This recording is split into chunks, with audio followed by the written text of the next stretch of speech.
Student, तो आज हम लोग करेंगे एक्सरसाइज 6.2 का question number 2 in figure 6.29। If A B parallel C D and C D parallel E F and Y ratio Z equal to 3:7 find the value of X. तो देखिए इस question में हमसे क्या बोला गया है। इस क्वेश्चन में हमसे बोला गया है ए बी पैरेलल है सी डी के और सी डी पैरेलल है ई एफ के। देखिए ए बी पैरेलल है सी डी के और सी डी पैरेलल है ई एफ के, तो ए बी पैरेलल होगा ई एफ के। ये बात आपको कुछ हजम नहीं हुई होगी, तो देखिए कैसे। जैसे मान लीजिए ए फ्रेंड है बी का, ए फ्रेंड है बी का और बी फ्रेंड है सी का और बी फ्रेंड है सी का, तो कंफर्म होगा कि ए फ्रेंड होगा सी का। मतलब ए फ्रेंड है बी का, मतलब दोनों का ये जो बी है ये दोनों दोस्तों का अपना क्या है, कॉमन है एक तरीके से। तो सेम उसी तरीके से ए फ्रेंड होगा सी का, लेकिन ऐसा जरूरी नहीं है, हो सकता है इन दोनों की दुश्मनी हो रखी हो, लेकिन ये मैथ है, यहाँ पर कुछ भी हो सकता है। तो हम लोग यहाँ पर लिख लेते हैं solution. Given A B parallel C D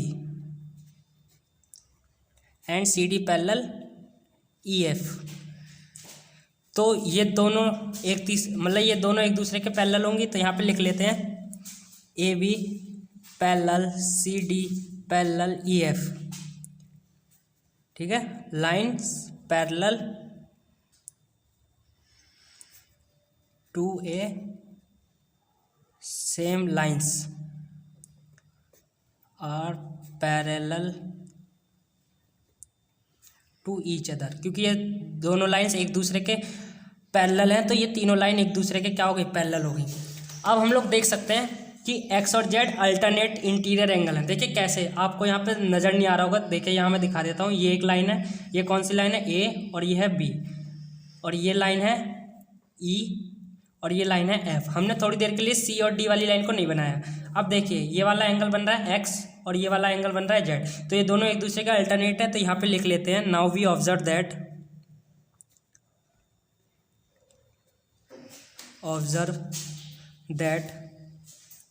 x equal to Z alternate interior angles.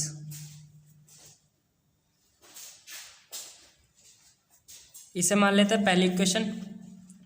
अब देखिए हमें क्या दे रखा है, हमें दे रखा है कि गिवन क्या है कि y और z का रेशो क्या है, 3:7 है, 3:7 है। तो हम लोग लेट कर लेते हैं इन दोनों के बीच का कॉमन रेशो a लेट कर लेते हैं। Let the common ratio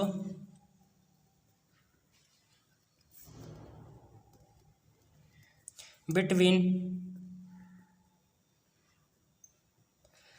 y and z,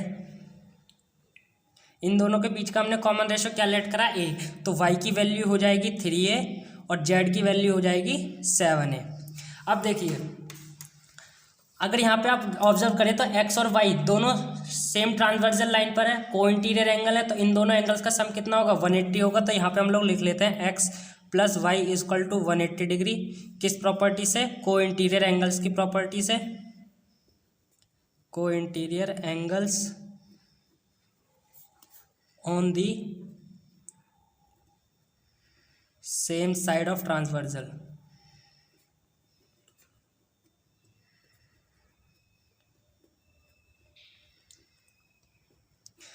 अब देखिए हमने यहाँ पे बताया था कि x की वैल्यू किसके इक्वल है, z के, मतलब दोनों अल्टरनेट इंटीरियर एंगल है, और z की वैल्यू क्या है यहाँ पे 7 है। तो x की जगह पे हम लोग लिख लेते हैं 7a और y की वैल्यू 3a है, तो 3a लिख लेते हैं इक्वल टू 180 डिग्री। इन दोनों को प्लस कर लेंगे तो ये आ जाएगा 10a इक्वल टू 180 डिग्री। तो यहाँ से a की वैल्यू निकल के आ जाएगी हमारी a इक्वल टू 18 डिग्री। देखिए ये यहाँ इसके साथ मल्टीप्लाई हो रहा है, उधर जाके डिवाइड हो जाएगा, तो a की वैल्यू आ जाएगी 18 डिग्री। अब हमें किसकी वैल्यू निकालनी है, हमें सिर्फ x की वैल्यू निकालनी है, और x की वैल्यू किसके इक्वल है, z के इक्वल है, और z हमने कितना माना था, 7 है। तो z में हम लोग पुट कर देंगे z equal to 7 multiply a की वैल्यू कितनी थी, 18, तो यहाँ पे 18 पुट कर देंगे, ये आ जाएगा 126 डिग्री। और जितनी वैल्यू z की है उतनी वैल्यू किसकी होगी, x की वैल्यू 126 डिग्री, क्योंकि ये दोनों एक दूसरे के अल्टरनेट इंटीरियर एंगल हैं। देखिए इस तो हमारी x की वैल्यू आ गई। इस क्वेश्चन को देख के कुछ बच्चों का ऐसा हो रहा होगा, जब तक मैं हूँ साथ तो डरने की क्या है बात। ये वीडियो आपको कैसी लगी कमेंट में ज़रूर बताइएगा। नई नई वीडियो को देखने के लिए चैनल को सब्सक्राइब करें प्रो एकेडमी। Thank you.